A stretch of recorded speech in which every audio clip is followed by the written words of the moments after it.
सो ये guys, this is Vishal Gupta और आज के इस वीडियो में हम न्यूमेरिकल करेंगे। ये हमारा लाइव सेशन चल रहा है, तो यहाँ पे जो भी आपको डाउट्स होगा आप डायरेक्टली मुझसे पूछ सकते हो। तो चलिए वीडियो को स्टार्ट करते हैं। और यदि आप इस चैनल पर अभी तक नए हैं तो प्लीज़ चैनल को सब्सक्राइब कर लेंगे, नोटिफिकेशन बेल आइकन ऑन कर लेंगे ताकि जब भी मैं लाइव आऊँ आपको डायरेक्टली पता चल जाए। और ज़्यादा समय न लेते हुए चलिए वीडियो को स्टार्ट करते हैं। तो बेसिकली आज का हमारा पहला क्वेश्चन है, यहाँ पे देख सकते हो 2, 3 और 6 ओम के प्रतिरोधों को किस प्रकार जोड़े कि तुल्य प्रतिरोध 4 ओम हो जाए, चित्र द्वारा भी प्रदर्शित करना है। बेसिकली इससे पहले वाले जो वीडियो मैंने आपको बताया था, जो हमारा लाइव सेशन था, उसमें मैंने हम सीरीज क्रम और पैरेलल क्रम मतलब कि श्रेणी क्रम समांतर और श्रेणी क्रम संयोजन और समांतर क्रम संयोजन पढ़ा था। श्रेणी क्रम के लिए सूत्र क्या आया था, R is equal to R1 plus R2 plus R3। And parallel के लिए क्या हम फॉर्मूला लेके आए थे, 1/R is equal to 1/R1 plus 1/R2 plus 1/R3। तो जब हम इसको क्या पूछ रहे हैं कि 2, 3 और 6 ओम के प्रतिरोधों को किस प्रकार जोड़े, मतलब हम श्रेणी में जोड़े या फिर समांतर में जोड़े, किस प्रकार जोड़े कि तुल्य प्रतिरोध 4 ओम हो जाए। मतलब R का वैल्यू दिया है 4 ओम। ठीक है, तो आप जानते हो कि अगर हम श्रेणी में जोड़ेंगे, राइट, R1 R2 R3 को अगर हम जोड़ेंगे तो 6 3 9 2 11 कभी 4 ओम नहीं आएगा। मतलब हम किस सीरीज में नहीं जोड़ेंगे, मतलब श्रेणी क्रम में हम नहीं जोड़ेंगे। इसका सीधा सा मतलब कि अब हम इसको समांतर क्रम में जोड़ेंगे। तो जब हम समांतर क्रम में जोड़ेंगे तो फॉर्मूला बेसिकली हमारे पास क्या है, 1/R is equal to 1/R1 plus 1/R2 plus 1/R3। और यहाँ से अगर हम देखें तो हमारे पास जो वैल्यू आता है, यहाँ से आप देख सकते हो कि 1/R is equal to R1 का वैल्यू क्या है हमारे पास 3 है, तो 1/3 प्लस R2 का वैल्यू क्या है 1/6 है, तो 1/6। और यहाँ पे अगर देखा जाए, राइट, यहाँ पे अगर देखा जाए तो क्या हो जाएगा, इसका अगर हम एलसीएम लेके सॉल्व करते हैं आगे, तो ये 3/6 इज इक्वल टू 1/2। और यहाँ से अगर हम R1 का वैल्यू निकालना चाहें, राइट, अगर हम R का वैल्यू निकालना चाहें, R का वैल्यू अगर हम यहाँ से निकालना चाहें तो R का वैल्यू हमारे पास हो जाएगा 2। मतलब कि इस तरीके से अगर हम यहाँ पे इसको करते हैं तो हमारा क्या हो जाएगा, इस तरीके से आएगा। और बेसिकली अगर यहाँ पे मैं फॉर्मूला अगर आपको फिगर के थ्रू अगर बताना चाहूँ, फिगर जिस तरीके से अगर मैं बनाऊँ तो फिगर किस तरीके से बनेगा, चलिए इसको पहले हम देख लेते हैं। तो फिगर हमारा किस तरीके से बनेगा, तो ये तो 2 ओम पहले हमारा आ गया, मतलब कि ये 2 ओम का रेजिस्टेंस हो गया जो कि R1 का वैल्यू हमारे पास आया था। और ये पहले से हमको क्या दिया था, 3 ओम और 6 ओम दिया गया था, राइट। मतलब कि यूँ कि अगर हम इसको, ये जो 3 है, ये जो 3 ओम है और 6 ओम है, इसको समांतर क्रम में जोड़ेंगे और 2 को सीरीज क्रम में जोड़ेंगे तो हमारा वैल्यू क्या आएगा, 4 आ जाएगा। जैसा कि अभी यहाँ पे हम यहाँ पे केवल R1 और R2 को ही निकालेंगे, तो 3 और 6 को अगर यहाँ से निकालते हैं तो यहाँ पर हमारे पास 2 आता है। और इस वाले 2 को अगर हम इसके साथ ऐड करते हैं तो 2 + 2 इज इक्वल टू 4, जो कि आपको यहाँ पे 4 बोला था। तो इस तरीके से ये न्यूमेरिकल हम सॉल्व करेंगे। आपको किसी भी प्रकार का डाउट हो तो आप लाइव सेशन मैं आपका चैट देख सकता हूँ, आपका कमेंट में देख सकता हूँ, आप प्लीज़ वहाँ से बताएं ताकि हम आगे बढ़ सकें। तो चलिए दूसरा क्वेश्चन हम देखते हैं। आई होप ये आपको क्लियर हुआ होगा। यदि आपको क्लियर हुआ होगा तो प्लीज़ कमेंट करके बताएं ताकि हम आगे चल सकें।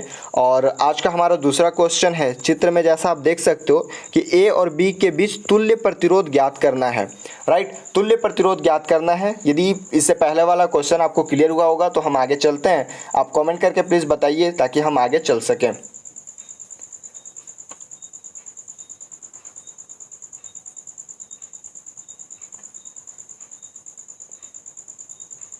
तो यहाँ आप देख सकते हो हमारे पास जैसा फिगर दिया है, तो यहाँ पे ए, बी और सी, तो इसको अगर हम देखें A to C और C to B, right, A to C और C to B अगर हम देखें तो यह देख सकते हो ये एक सीरीज क्रम में है। इसको हम ऐसे भी तो लिख सकते हैं ना, इसको ऐसे करके अगर हम इस तरीके से लिखे, मतलब A हमारा A पॉइंट हो गया, A हमारा C पॉइंट हो गया और A हमारा क्या B पॉइंट हो गया। तो इसको हम इस तरीके से भी लिख सकते हैं। यहाँ भी 3 ओम का रेजिस्टेंस है और यहाँ भी 3 ओम का रेजिस्टेंस है। तो ये दोनों को अगर हम देखते हैं तो R का वैल्यू हमारे पास क्या आ जाएगा, R1 प्लस R2, मतलब कि R का वैल्यू यहाँ से हमारे पास 6 ओम आ जाएगा।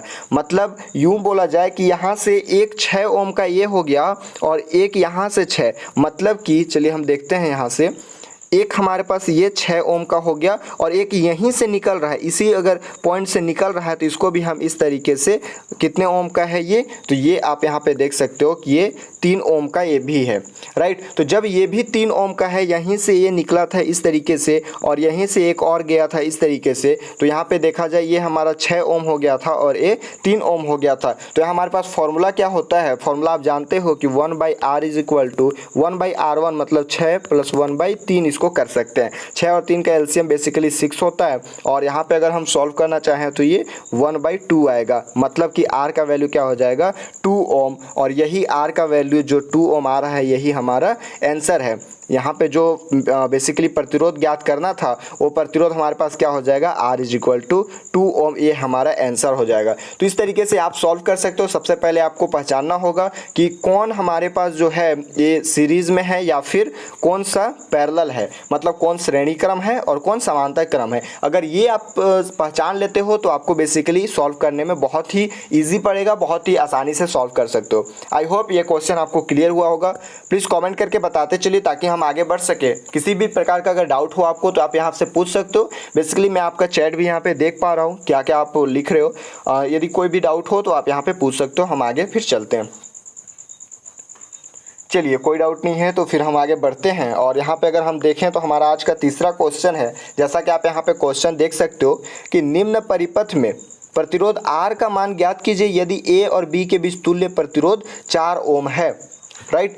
A और B के बीच में 4 ओम है, मतलब कि जो फाइनल आंसर हमारा आता है वो 4 ओम यहाँ पे दिया गया है। लेकिन जो यहाँ पे R रेजिस्टेंस है इसका वैल्यू हमसे पूछा गया है, तो इसका वैल्यू कैसे हम निकालेंगे, चलिए हम सबसे पहले देखते हैं।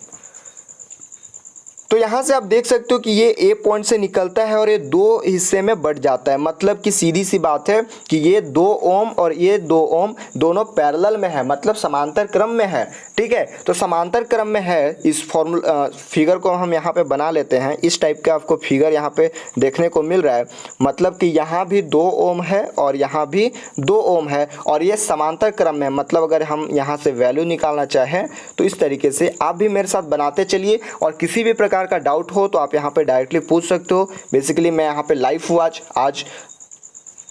तो यहाँ से अगर हम वैल्यू निकालें तो ये हमारे पास हो जाएगा 1, मतलब कि R का वैल्यू हमारे पास 1 हो जाएगा, ठीक है। तो जब हमारे पास R का वैल्यू 1 हो गया, सपोज इसको हम R1 ले लेते हैं, ठीक है, हम इसको R1 ही ले लेते हैं। तो R1 का वैल्यू हमारे पास क्या हो गया 1 हो गया, मतलब कि यूँ कहूँ कि ये जो हमारा ये पूरा सर्किट है इसका वैल्यू कितना हो गया 1 हो गया। अब इस 1 को अगर हम इस तरीके से अगर डिनोट कर दो और आगे क्या है R है, आगे R है, मतलब इसका मान कितना 1 ओम हो गया और इसका मान R हो गया। ये B पॉइंट है और ये A पॉइंट है, ठीक है। चलिए यहाँ पे हम बनाते हैं। ये यहाँ से हमारा गया एक सीरीज़ में और फिर यहाँ से ये हमारे पास R ओम का है और ये 1 ओम का है। यहाँ पे A पॉइंट है और यहाँ पे B पॉइंट है। तो आप बता सकते हो कि ये दोनों जो है, आप यहाँ पे देख सकते हो कि ये दोनों सीरीज़ में है, मतलब श्रेणी क्रम में है। तो श्रेणी क्रम का फॉर्मूला क्या होता है, R is equal to R1 plus इसको हम R2 मान लेते हैं। R1 का वैल्यू हमारे पास क्या आया है 1 और R2 का वैल्यू R, लेकिन R का वैल्यू हमारे पास क्या दिया है, अभी जस्ट हम क्वेश्चन में देखे थे कि R का वैल्यू हमारे पास 4 दिया है। तो जब हम R के जगह पे 4 रखते हैं, राइट, जब हम R के जगह पे कितना रखते हैं 4 रखते हैं, तो हमारे पास इस R का वैल्यू निकल जाता है, मतलब कि R का वैल्यू हमारे पास आ गया 3 ओम और इस तरीके से हमारा answer R is equal to 3 ohm आ जाता है, ठीक है। तो इस तरीके से हम अपना आंसर 3 ओम रखेंगे और ये जो बेसिकली आपको क्वेश्चन दिख रहा है इसका आंसर कितना हो जाएगा, जो R है इस R का वैल्यू होता है 3 ओम। इस तरीके से हम क्वेश्चन को सॉल्व करेंगे। आई होप ये क्वेश्चन आपको क्लियर हुआ होगा। यदि किसी प्रकार का डाउट हो तो प्लीज़ चैट करके बताएं ताकि हम फिर उसको रिसॉल्व करके आगे फिर बढ़ सके। बेसिकली बहुत ही इजी प्रॉब्लम है और ये आपको 1-2 नंबर में एग्जाम में देखने को मिलता है। बस आपको ये चीज़ देखना है कि कौन सीरीज़ में है और कौन पैरेलल में है, मतलब कौन श्रेणी क्रम में है और कौन समांतर में। अगर ये पहचाने आप सीख गए तो बहुत ही अच्छे तरीके से आप यहाँ पे प्रॉब्लम सॉल्व कर सकते हो, ठीक है। चलिए आज का हम चौथा क्वेश्चन देखते हैं। चौथा क्वेश्चन आप देख सकते हो कि निम्न चित्र में A और B के बीच तुल्य प्रतिरोध ज्ञात करना है, राइट। तुल्य प्रतिरोध हमें ज्ञात करना है, तो किस तरीके से हम करेंगे चलिए इसको देखते हैं। तो ये आपको थोड़ा सा कठिन टाइप का दिख रहा होगा फिगर, बट कोई दिक्कत नहीं है इसमें, हम इसको बहुत ही ईजी तरीके से बनाएंगे। ठीक है, सबसे पहले आप ए पॉइंट को पकड़ो। ठीक है, ए पॉइंट को अगर यहाँ पे पकड़ते हो, चलिए तो ए पॉइंट को अगर पकड़ते हो, मेरा आवाज़ अगर क्लियर होगा, वॉइस क्लियर होगा एंड विजिबल टू ऑल, तो प्लीज़ चैट करके बताएं ताकि हम आगे चल सकें। Am I audible? क्या मेरा आवाज़ जा रहा है? चलिए, आई होप आपको सब सुन पा रहे हो मेरे को अच्छे तरीके से। चलिए हम आगे इसमें देखते हैं। तो पहले हम ए पॉइंट को पकड़ते हैं, इस वाले ए पॉइंट को अगर हम पकड़ते हैं यहाँ से, तो ये सबसे पहले ये देख सकते हो जो हमारे पास 100 ओम का रेजिस्टेंस है वो श्रेणी क्रम में है। लेकिन यहाँ पे इस पॉइंट को अगर मैं सपोज ई दे देता हूँ, ई पॉइंट अगर दे देता हूँ, तो यहाँ से ये दो भाग में बढ़ जाते हैं। ठीक है, और मैंने आपको बताया था कि जहाँ से 2 या 3 या फिर 4 किसी भी भाग में बटना इन द सेंस कि वो समांतर क्रम समांतर क्रम संयोजन है। ठीक है, तो समांतर क्रम मतलब यहाँ भी ये समांतर क्रम हो जाएगा। तो अगर यहाँ से देखें तो ये आगे इस तरीके से बढ़ते हुए यहाँ से अब फिर 2 हिस्से में ये बढ़ जाता है। मतलब कि इसको, इस वाले पॉइंट को और इस वाले पॉइंट को हम एक ही बोल सकते हैं, राइट। इस वाले पॉइंट को और इस वाले पॉइंट को हम एक ही पॉइंट मान सकते हैं, क्योंकि यहाँ से भी ये 2 हिस्से में बट रहा है और यहाँ से भी ये 2 हिस्से में या फिर 3 हिस्से में बोल सकते हो इसको लेके कि ये भी हिस्सों में बट रहा है। ठीक है, तो अगर इसका हम बनाना चाहें, इसका अगर हम एक ओरिजिनल अगर इसका देखें, अगर हम इसको डायग्राम एक बनाना चाहें तो किस तरीके से डायग्राम बनेगा, चलिए हम इसको देखते हैं। तो अगर आप डायग्राम इसको बनाना चाहते हो तो ये तो हमारा ए पॉइंट से यहाँ से ओरिजिन होता है, ए पॉइंट से ये 100 ओम को हम यहाँ पे 100 ओम रेजिस्टेंस को यहाँ पे बना लेते हैं। और उसके बाद अगर देखा जाए तो एक ये इधर जाता है और एक दूसरा ये और ये तीसरा इस साइड, मतलब कि इसको हम 3 भागों में बांट सकते हैं इस तरीके से और ये इस तरीके से। ठीक है, तो ये हमारा पहला वाला हो गया 50 ओम का, दूसरा वाला कितना 75 का और तीसरा वाला 50 ओम का रेजिस्टेंस हो गया। तीनों को हम एक ही बार यहाँ पे पॉइंट बी पे मिला देंगे। ठीक है, यही वाला तीनों एक ही जगह पॉइंट बी पे आ जाएगा। आई होप ये डायग्राम आपको अच्छे से क्लियर हुआ होगा, क्योंकि डायग्राम अगर आप समझ लेते हो, ठीक है, डायग्राम अगर आप समझ लेते हो तो आपको पूरा बेस क्लियर हो जाएगा, राइट। चलिए एक बार और फिर से मैं आपको बता देता हूँ ताकि आपको क्लियर हुआ होगा, और यदि आप समझ चुके होंगे तो प्लीज़ थम्स अप कर लीजिए ताकि हम आगे चल सकें। तो चलिए इसको हम एक बार फिर से देखते हैं। तो यहाँ से आप देख सकते हो कि ए पॉइंट से हम स्टार्ट करते हैं, राइट।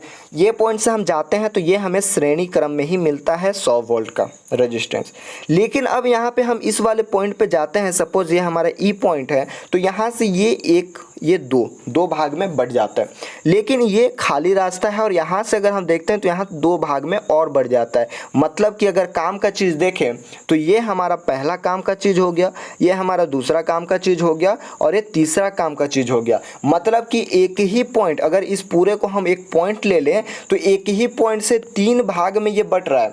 तो जब ये 3 हिस्से में बट रहा है, 3 हिस्से में बटना इन द सेंस कि ये समांतर क्रम संयोजन है।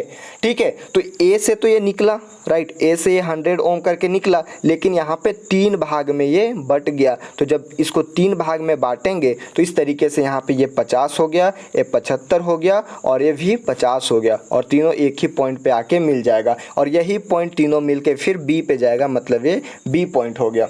ठीक है, मतलब कि ये जो 100 है ये श्रेणी क्रम में है, लेकिन ये तीनों समांतर क्रम में है। तो जब इन तीनों को हम निकालेंगे, यहाँ आप देख सकते हो, मैं अच्छे से इसको अलग करके बना देता हूँ। तो ये तीनों को जब हम देखेंगे,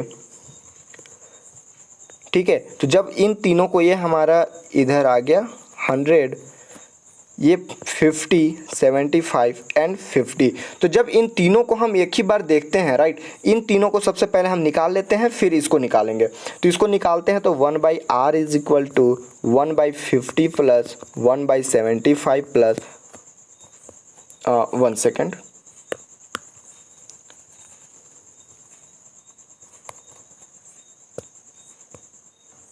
चलिए इसको यहाँ लिख सकते हैं 1/r is equal to 1/50 plus 1/75 plus 1/50। ठीक है, 1/50 प्लस 1/75 प्लस 1/50, और इसका अगर हम एलसीएम लेते हैं तो ये हमारा हो जाएगा 150, एंड ऊपर अगर हम सॉल्व करते हैं तो ये हमारा हो जाएगा 3 2 + 3 8। ठीक है। इसको अगर हम आगे सॉल्व करते हैं तो हमारे पास हो जाएगा 4 डिवाइडेड बाई 75। ठीक है, क्या हो जाएगा 4 डिवाइडेड बाई 75। मतलब कि अगर हम R1 अगर इसको ले लें, इसको क्या ले लें, अगर हम इसको R1 ले लें तो R1 का वैल्यू क्या हो जाएगा 75/4। मतलब R1 का वैल्यू क्या हो जाएगा हमारे पास 75/4 ओम। ठीक है, और यहाँ से अगर हम एक क्या हमारे पास 100 तो बचा ही है अभी।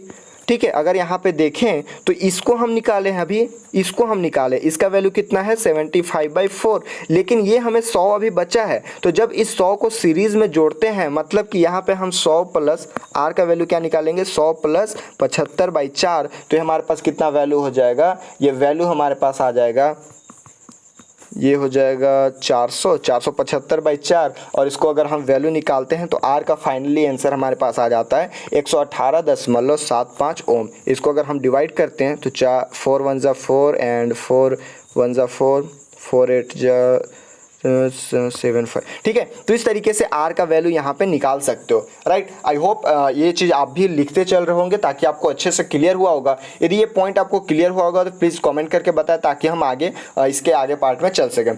तो इस तरीके से सबसे पहले हमने इसका निकाला, ये क्या है समांतर क्रम में है, उसके बाद श्रेणी क्रम वाले को निकाला। तो इस तरीके से आप यहाँ पे देख सकते हो कि किस तरीके से हम अगर आपको डायग्राम पहचानने आ गया कि डायग्राम है किसका, राइट, अगर आपको डायग्राम पहचानने आ गया कि कौन सीरीज में है मतलब श्रेणी क्रम में है और कौन पैरेलल है मतलब समांतर है, अगर ये चीज पहचानने आपको आ गया तो आप अच्छी तरीके से इस न्यूमेरिकल क्वेश्चन को सॉल्व कर सकते हो। राइट, तो आज की इस वीडियो में हमने क्या पढ़ा, बेसिकली अगर हम देखें तो आज के वीडियो में हम न्यूमेरिकल क्वेश्चन किए। कितने न्यूमेरिकल क्वेश्चन किए चलिए हम देख लेते हैं।